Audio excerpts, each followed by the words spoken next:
नमस्कार. दीपक रेगे कथाकथन चॅनलवर तुम्हा सगळ्यांचं मनापासून स्वागत. मित्रांनो, एकच नम्र विनंती करतो की आत्ता तुम्ही जर चॅनलवर पहिल्यांदा आला असाल किंवा अजूनपर्यंत चॅनल सबस्क्राईब केलेलं नसेल तर प्लीज चॅनल सबस्क्राईब करा. मित्रांनो, आज तुम्ही ऐकणार आहात विजय कापडी सरांच्या छत्रीतली अनामिका ह्या कथासंग्रहातली कथा आणि कथेचं नाव आहे करायला गेला 2. ऐकूयात. मला सांगा, प्रेमाच्या बाबतीत तुमचा अनुभव काय आहे हो? हां नाही, किंवा हाच प्रश्न जर रोखठोक स्वरूपात विचारायचा झाला तर हवं तर असंही विचारता येईल की तुम्ही सध्या किंवा कोणे एकेकाळी कोणाच्या प्रेमात पडला होतात का? हां काय सांगताय?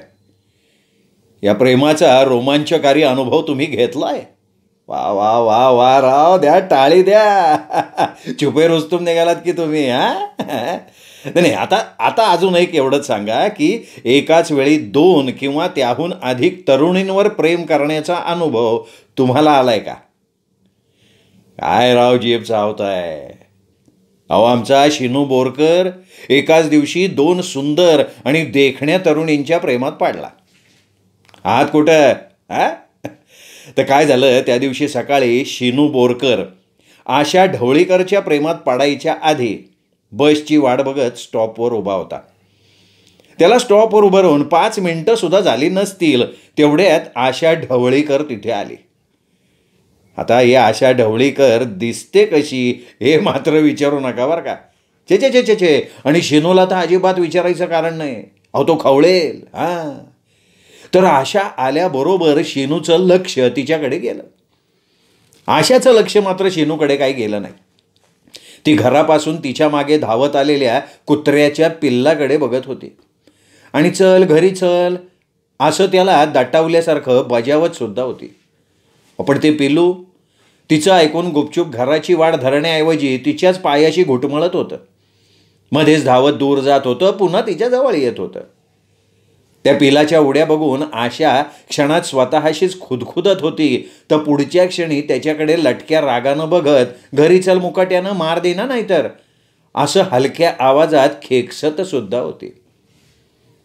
आणि अचानक त्या पिल्लाने रस्त्याच्या दिशेने धाव घेतली आणि एक फियाट गाडी भर वेगानं धावत गेली. आशा भयानं किंचित चित्कारली. त्याच वेळी शिनूनं आशाकडे चमकून बघितलं. तेवढ्यात अरे अरे अरे मरशील असं आशा म्हणाली आणि एका मोटरसायकलवाल्याने करकचून ब्रेक दाबला. कुत्र्याचं पिल्लू त्या मोटरसायकलच्या धक्क्यानं दूर उडालं. जीव गेल्यागत मोठमोठ्यानं केकाटायला लागलं. शिवी हसडून तो मोटरसायकलवाला निघून गेला. रस्त्याच्या मध्यभागी बसकण मारून पिल्लू जीवाच्या आकांतानं केकाटायला लागलं. त्याच्या केकाटण्यानं आजूबाजूच्या आसमंतातली शांतता ढवळून निघाली. इकडे आशा तर दोन्ही हाताने आपलंच मस्तक आवळून मडदिशेने खाली बसली आणि रडायला लागली. हा सगळा प्रकार लक्षपूर्वक बघत उभ्या असलेल्या शिनूने मग मात्र अधिक वेळ न दवडता पटकन आपल्या खिशातनं रुमाल काढला, आशाच्या दिशेनं फेकला आणि रस्त्याच्या मध्यभागी बसकण मारून केकाटणाऱ्या पिल्लाला उचलायला तो धावला. पुढच्या क्षणी त्याने त्या पिल्लाला वर उचललं. पिल्लाला काही झालेलं नाहीये हे त्याच्या लक्षात आलं. पिलाला घेऊन तो आशेच्या जवळ येत म्हणाला, घ्या तुमचं पिल्लू घ्या, काही झालेलं नाही आहे. आणि तुमचे डोळे पुसून झाले असतील तर माझा हातरुमाल जरा मला परत करा प्लीज. तुम्हाला सांगतो, निमित्त झालं ना एवढंच. आणि अशा रीतीनं सकाळच्या ठीक 9:30 वाजता शिनू बोरकर आशा ढवळीकर नावाच्या तरुणीच्या प्रेमात पडला. आपल्या पिलाला उचलून आपल्या जवळ आणून देणारा हा कोणी देवदूतच असल्याच्या थाटात आशासुद्धा तात्काळ जास्त वेळ न दवडता त्याच्या प्रेमात पडली. त्याच दिवशी संध्याकाळी बसमधनं परत येताना एका स्टॉपवर बस थांबली. तेव्हा लोकांच्या गर्दीला न जुमानता हातात छत्री घेऊन बसमध्ये चढायला बघणारी चंदा कुडचडकर शिनूला दिसली आणि तो बघतच राहिला. चंदानं बसच्या पायरीवर पाऊल ठेवलं त्यावेळी बाहेर धो धो धो पाऊस कोसळत होता. तिच्या हातात छत्री होती आणि ती उघडी होती. बसमध्ये प्रवेश घेता घेता तिने कळ दाबून छत्री मिटवली खरी, पण ती छत्री बेटी मिटेच ना. उघड्या छत्रीसह आत येणं चंदाला कठीण जायला लागलं. मागून गर्दीचा रेटा वाढत होता. आता या अशा थोर प्रसंगी शिनू धावून गेला नसता तर नवल नाही का. शिनू पटकन आपल्या सीटवरनं उठला. चंदाच्या हातातली उघडी ओली चिंब छत्री त्यांनी स्वतःजवळ घेतली आणि कळ दाबून तिचं म्हणजे छत्रीचं तोंड बंद करण्यात यश मिळवलं. पुढच्या क्षणी त्यांनी ती छत्री चंदाच्या स्वाधीन करून टाकली. नेमक्या त्या क्षणी दोघांची नजर झाली आणि सकाळी 9:30 वाजता आपलं हृदय हरवून बसलेला शिनू पुन्हा एकदा आपलं हृदय हरवून बसला. ऐन गर्दीच्या वेळी बसमध्ये चढताना आपल्यावर कोसळलेल्या घोर प्रसंगी मदतीसाठी धावून येणाऱ्या शिनूचे चंदानं मनोमन आभार तर मानलेच, शिवाय ती सुद्धा आपलं हृदय त्याला देऊन बसली. आणि मंडळी, अशा रीतीनं त्या दिवसापासून शिनू, आशा आणि चंदा या दोन्ही आघाड्या एकाच वेळी सांभाळायला लागला. आपण दोघींवर प्रेम करायला लागलोय या गोष्टींची संपूर्ण जाणीव ठेवून शिनू त्या दोघींवर प्रेम करायला लागला.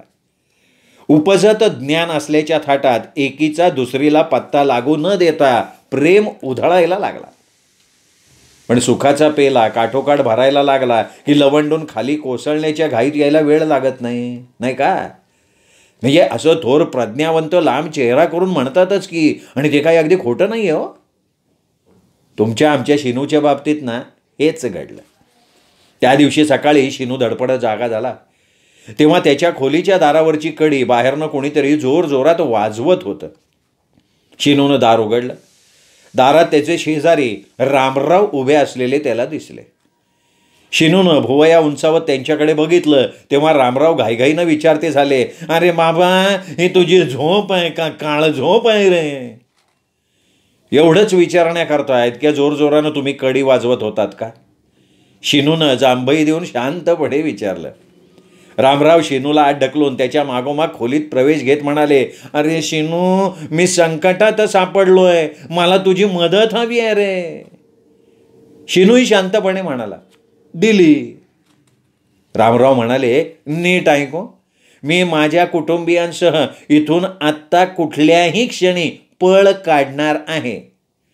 मग मी काय तुम्हाला टॅक्सी आणून देऊ का? अरे बाबा, मी पळ का काढतोय ते विचारशील का नाही? अरे, माझ्या गाववाल्या मित्राचा मुलगा भानुदास कडकडे बरोबर 10 वाजता इथे येऊन टपकणार आहे. मला काल रात्री तशी तार आली आहे. मग टपकू दे की. तो काय तुम्हाला खायला येणार आहे का?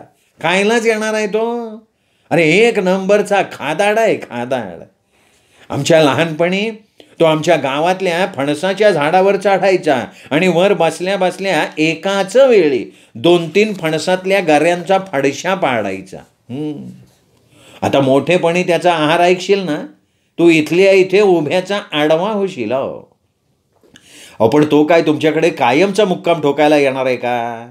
अरे, कायमचा राहायला आला असता ना ते 4 दिवसात आमच्या घरातलं 15वड्याचं रेशन संपविल तो, आणि आम्हा सगळ्यांना त्याचं तोंड बघत बसावं लागेल. काहीतरीच काय बोलताय? काहीतरीच नाही रे बाबा, काहीतरी नाही, खरं सांगतोय. पण आता तुझ्याशी वाद घालायला माझ्याकडे वेळ कुठे आहे? आता तू एवढंच कर, तो आला की आमच्या घरावरचं दाराचं कुलूप बघून तुझ्याकडे तो चौकशीला येईल, आणि तसा तो चौकशीला आला की आम्ही दूर कुठेतरी 15 दिवसाकरता गेलोय असं त्याला सांगून टाक. रामराव उत्साहानं सांगायला लागले.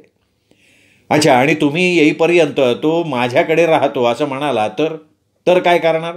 नाही, तसं म्हणणार नाही रे तो. शिवाय तुझ्याकडे राहिला ना तर तो माझ्याकडे जेवणावर आडवा हात मारतो तसा मारणार नाही. पण तू घाबरू नको. मी सांगितलं तसं त्याला सांगून फुटव. आता मात्र आम्ही सगळे एखाद्या अज्ञात स्थळी प्रयाण करतो. आणि अधिक काही न बोलता रामराव पळत सुटले. अहो, थांबा थांबा थांबा असं म्हणत त्यांच्या पाठीमागून त्यांची सुविद्य पत्नी आणि मुलगा धावत निघाले. त्या तिघांच्या पाठमोऱ्या आकृतीकडे बघत शिनू दारात उभा राहिला. मग त्यांनी दार बंद करून टाकलं. रामरावांच्या स्नेहाचा तो मुलगा भानुदास तो आल्यानंतर काय करायचं ते बघता येईल असा विचार करत स्वतःसाठी चहाचं आधण गॅसवर ठेवायला तो निघाला. अर्धा 1 तास असाच गेला. शिनू ऑफिसला जायची तयारी करायला लागला. दार उघडून रामरावांचा तो खादाड पाहुणा अद्याप कसा आला नाही म्हणून बाहेर बघत असताना 25 वर्ष वयाचा उंचापुरा सशक्त आणि दणकट प्रकृतीचा एक देखणा तरुण त्याच्या दिशेनं येत असलेला त्यांनी बघितला. तो तरुण एव्हाना रामरावांच्या बंद दरवाज्यासमोर जाऊन उभा राहिला. दारावरचं कुलूप बघता त्याच्या कपाळावर आठी उमटली. इकडे शेनूनं त्याला आपाद मस्तक न्याहाळला आणि पुढे जात तो म्हणाला, तुम्ही रामरावांच्याकडे आलाय का? रामरावांचा तुम्हाला एक निरोप आहे अहो. ते कुठंतरी 15-20 दिवसासाठी गावाला गेले असतील नाही का? अरे हो, पण तुम्हाला कसं काय कळलं? ते काय तुम्हाला वाटेत भेटले काय? काय रामराव, मी इथं येतो म्हणलं ना का नेहमी असाच करतात राव. पण आमचे पिताजी मात्र मला त्यांच्याकडेच राहायला सांगतात आणि मी येतो म्हणलं इथं का रामराव सहकुटुंब पळ काढत येत राव. काही क्षण विचार करून शेनूकडे पाहत तो परत म्हणाला, माझं नाव भानुदास कडकडे, तुम्ही रामरावांचे शेजारी या नात्याने तुम्हाला मी असं विचारतो का तुम्ही मला थोडीशी मदत कराल का? केली, त्यात काय एवढं? शेनू सवयीनुसार पटकन बोलूनही गेला. मला थोडा वेळ तुमच्याकडे राहू देणार का तुम्ही? कसंही तोंड धुतो, फ्रेश होतो, नळाला पाणी असेल तर आंघोळ उरकतो. अहो रात्रभरच्या बसच्या प्रवासाने सगळं अंग कसं आंबून गेलं आहे माझं. मी थोडीशी झोप घेईन, फार नाही दुपारपर्यंत मी इथं राहीन, चालन का हो? भानुदासनं काकुळतीला येत विचारलं. शेनू म्हणाला, आपण मला तर आता ऑफिस गाठायचं आहे, शिवाय माझ्या घरात माझ्याशिवाय दुसरं कोणीच नाही. नाही काय हरकत नाही हो, काय हरकत नाही. मी तुमच्या घरातल्या कोणत्याही वस्तूला हात लावणार नाही. एक काम करा, चावी तुम्ही घेऊन जा, मी दुपारी हितनं जाताना लॅच वडून घेतो, म्हणजे काळजी करायचं काय कारण नाही. आणि माझं काम झालं का संध्याकाळच्या एसटीनं गावाला निघून जाईल मी. अच्छा, मग दुपारी तुमचं कुठे आणि काय काम आहे? आता तुमच्या ऐकण्यात नाही तर वाचण्यात आला असनच की तुमच्या इथं एक स्पर्धा आहे, आगळी वेगळी स्पर्धा, इडल्या खाण्याची स्पर्धा आहे. जास्तीत जास्त इडल्या खाणाऱ्याला बक्षीस भेटणार आहे आणि तुम्हाला सांगतो ते बक्षीस आहे ना, यो भानुदासच घेऊन जाणार. भानुदास आत्मविश्वासपूर्ण आवाजात म्हणाला. हां, तुम्ही खवय्या आहात असं रामराव सांगत होते खरं. भानुदासला आपाद मस्तक न्याहाळत शेनू म्हणाला, ते रामराव का घाबरत्या तो?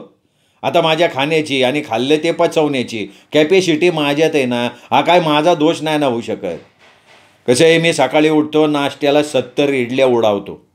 इडल्याचं निचरण व्यवस्थित व्हावं म्हणून 2 लिटर चहा नाही तर कापी पितो. बरोबर 11च्या टोक्याला माझ्या जेवणाचा पहिला हिस्सा पोटात घालतो, दुसरा हिस्सा मात्र दुपारी 2 वाजता घेतो बरं का. स्पर्धा नसल तर उकडलेला 5 किलो भात खा म्हणता मी खतम करून टाकतो. आणि 4 वाजता चहाबरोबर उप्पीड बिप्पीड खातो आणि 7 वाजता 30 चपात्याचा चोरडा करून टाकतो. अरे बापरे, अहो तुमच्या शरीर यष्टीकडे बघून तुमचा आहार इतका असेल असं वाटत नाही. अहो हे सगळं सहज उपलब्ध असन तर नेहमी इतकं खाणं कसं शक्य आहे सांगा बरं? परवडलं तर पाहिजेल का नको? खाण्याची स्पर्धा असेल ना मग मी मागं पुढं बघत नाही. अहो एका स्पर्धेत मी 700 इडल्या खाल्ल्या होत्या. किती? 700. एकदा 200 चपात्याचा चट्टा मिट्टा केला आणि पहिलं बक्षीस घेतलं. लवकरच आहे ना आता 15 किलो वजनाचा हलवा मटकावण्याचा माझा विचार चालू आहे बरं का. शेनूनं पुन्हा एकदा भानुदासला न्याहाळला. किंचित हसत म्हणाला, चालू काळातले तुम्ही भीमच दिसताय. वा वा वा. भाई बघा, तुम्ही थोड्या वेळाकरता माझ्या अनुपस्थितीत इथे राहू शकता, पण चहा तुम्हाला स्वतःला करून घ्यावा लागेल आणि बिस्किटं मात्र डब्यात फक्त 2 शिल्लक आहेत. पण आता मला ऑफिस गाठायला पळावं लागेल बरं का. आणि आपलं घर त्या अनोळखी तरुणाच्या ताब्यात देऊन शेनू निघाला. बस पकडायला तो नेहमीच्या स्टॉपवर आला. आशा त्याची वाट बघत उभी असलेली त्याला दिसली. आशाचा चेहरा किंचित चिंतातूर दिसल्यामुळे त्याने विचारलं, काय ग, काय झालंय, काय विशेष? आणि भानुदासची आठवण होऊन तो म्हणाला, अगं तुला सांगायचं राहिलं, आज आमच्याकडे रामरावांचा एक पाहुणा उतरलाय बरं का. तेवढ्यात बस आली आणि ती दोघं बसमध्ये चढली. बसमध्ये सुरुवातीला शेनूला बसायला जागा मिळाली नाही, पण बस 2 स्टॉप पुढे गेल्यावर आशाच्या शेजारच्या रिकाम्या झालेल्या सीटवर तो बसला आणि म्हणाला, अगं काय झालंय तरी काय? अरे पप्पा फार अपसेट आहेत रे. आशा त्याच्याकडे बघत सांगायला लागली. नाही पण ते एकदम इतके अपसेट व्हायचं कारण काय? अरे काल रात्रीनं त्यांचा अपमान झाला. त्यांचा अपमान झाला? का झाला? नाही, कसा झाला? कुणी केला? शिनूनं सटासटा प्रश्न विचारले आणि तो पुढे नाटकी थाटात विचारता झाला, अरे माझ्या भावी सासऱ्यांचा अपमान करायचा धाडस करणाऱ्या त्या हरामखोराचं मला नाव सांगशील का तू? आशा म्हणाली, तुला मस्करी सुस्ती आहे, पण मामला गंभीर आहे. अरे काय झालं, काल ते एका हॉटेलमध्ये गेले. त्यांना खायचा होता मसाला डोसा.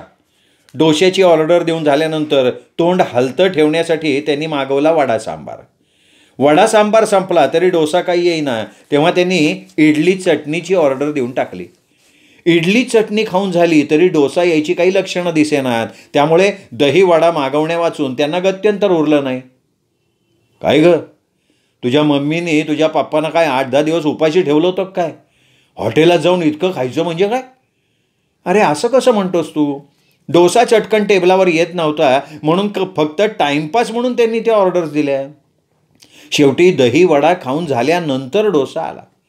आता इतकं खाल्ल्यावर डोश्याला पोटात जागा राहील का? त्यामुळे त्यांनी डोश्याची ऑर्डर केली कॅन्सल. आणि चहा पिऊन ते बिल द्यायला गेले तर बिलामध्ये डोश्याचे पैसे लावले होते. अरे बापरे, म्हणजे डोसा न खाता त्याचे पैसे भरावे लागले म्हण की त्यांना. तर काय, त्यांनी जाब विचारला. हॉटेलचा मॅनेजर आला. मॅनेजरचं म्हणणं पडलं की पप्पा जर एका वेळी वडा सांबार इडली चटणी दही वडा खाऊ शकता तर मग त्यांना डोसा खायला काय झालं? पण पप्पांनी साफ नकार देऊन टाकला. मग उडाली दोघांची खडाजंगी. माणसं जमली, सगळा तमाशाच झाला बघ. त्यात पुन्हा मॅनेजर परत परत तुम्ही खाता ते खाता हे खाता ते खाता करायला लागला. पण त्या क्षणापासून अपसेट झालेले पप्पा अजून नॉर्मल झालेले नाहीत रे. एवढंच नाही तर घरी येऊन नेहमीप्रमाणे जेवले सुद्धा नाहीत रे ते. त्यांचं म्हणणं एकच आहे, ते म्हणजे त्या आगाऊ मॅनेजरचं नाक कापीन आणि त्याला माफी मागायला लावीन तरच नावाचा शंभूनाथ ढवळीकर. आता हा शंभूनाथ ढवळीकर कोण ग? शिनूनं विचारलं आणि नेमक्या त्या क्षणी शिनूच्या डोक्यातली एक ट्यूब पेटली. आशाच्या डोळ्यात उत्साहानं बघत तो म्हणाला, अगं तुझ्या पप्पांची त्या मॅनेजरनी माफी मागावी अशी परिस्थिती मी निर्माण केली तर मला काय देशील? काय वाटेल ते देईन. बघा मी काही मागेन. चालेल. अरे तू मागून मागून काय मागणार हे माहिती आहे की मला. पण त्या उर्मट मॅनेजरनं पप्पांची सपशेल माफी मात्र मागायला हवी. अगं ते माझ्याकडे लागलं. पण हे सगळं तू घडवून आणणार आहेस कधी? अगं शुभस्य शीघ्रम. अगं माझ्याकडे असा एक हुकमाचा एक्का आहे ना की त्याच्या जोरावर पप्पांची माफी त्या मॅनेजरला मागावे लागणार. पण करणार आहेस तरी काय? हे सिगरेट आहे. आता आपण असं करू, पुढचा स्टॉप आला की उतरू, उलटी बस पकडू, घर गाठू. पुढे घरी गेल्यावर काय करायचं ते मी सांगेन. अरे पण ऑफिस? ऑफिस नेहमीचंच आहे का? आज मी जी धमाल उडवणार आहे ना ती बघ तू. आणि पुढच्या स्टॉपवर दोघं जण उतरले. उलटी बस पकडून अर्ध्या तासाभरात आपापल्या घराच्या दिशेनं चालायला लागले. आशानं तिच्या पप्पांना घेऊन त्या हॉटेलमध्ये जाऊन बसायचं आणि शिनूनं थोडा अवधी जाऊ देऊन तिथे यायचं असं ठरलं. ठरल्याप्रमाणे आशा आणि तिचे पप्पा म्हणजे शंभूनाथ ढवळीकर हॉटेल सुवर्णामध्ये आले. टेबलावर जाऊन बसले. अवघ्या 5 मिनिटाच्या अवधीनंतर शिनू आला. आशानं बघितलं त्याच्याबरोबर सर्वस्वी अपरिचित असा एक तरुण होता. आता तो अपरिचित तरुण म्हणजे आपला खवय्या भानुदास हे चतुर आणि बिनचतुर वाचकांनी श्रोत्यांनी ओळखलं असणारच नाही का? शिनू आणि भानुदास टेबलाशी समोरासमोर बसले. वेटर आला. 2 ग्लास पाणी ठेवून निघून गेला. दुसरा वेटर आला. ऑर्डर घ्यायला लागला. शिनूनं ऑर्डर दिली, माझ्यासाठी एक राईस प्लेट आणि ह्यांच्यासाठी एक फुल मिल्स अनलिमिटेड. शिनूनं डोळ्याच्या कोपऱ्यातनं आशाकडं बघितलं. आशा आणि शंभूनाथ अगदी डोळे रोखून त्यांच्याकडेच बघत होते. एवढ्या जेवणाची ताटं आली. दोघांनीही जेवायला सुरुवात केली. 5-7 मिनिटात भानुदासनं आपल्या ताटातले सगळे पदार्थ संपवले. वेटरला हाक मारली. वेटर जवळ आला. चपाती आण, भाजी आण भाऊ. भानुदासनी ऑर्डर दिली. वेटर आला. भानुदासच्या ताटात पदार्थ वाढून गेला. भानुदास अन्नावर तुटून पडला. नवीन ऑर्डर देण्यात आली. वेटर आला, वेटर आला, वेटर आला, वेटर येतच राहिला. भानुदास ऑर्डर मागून ऑर्डर देत सुटला. वेटरची धावपळ सुरू झाली. हा काय प्रकार आहे तेच त्याच्या लक्षात येईना. इकडे भानुदास जेवत सुटला. वेटर घामाघूम झाला. तेवढ्या दुरून हा प्रकार बघत असलेले मॅनेजर आले. भानुदासकडे कटाक्ष टाकून पुढे निघून गेले. भानुदासची चक्की मात्र सुरू होती. शेवटी मॅनेजरला राहावे ना ते जवळ आले. भानुदासला म्हणाले, श्रीमान हे काय चाललंय? पुरी पुरी चालली पुरी. श्रीखंडाच्या वाटीत पुरी बुडवून तिची आपल्या तोंडाच्या दिशेनं वेगानं रवानगी करत भानुदास ओरडला, हे बघा, याच्या पुढं तुमची ऑर्डर घेतली जाणार नाही. मॅनेजर गुरगुरले, तुम्हाला माझी ऑर्डर घ्यावीच लागन. तुम्हाला एक्स्ट्रा चार्ज द्यावा लागेल. कशाचा एक्स्ट्रा चार्ज? तुम्ही घेत असलेल्या एक्स्ट्रा डिशेसचा एक्स्ट्रा चार्ज द्यावा लागेल.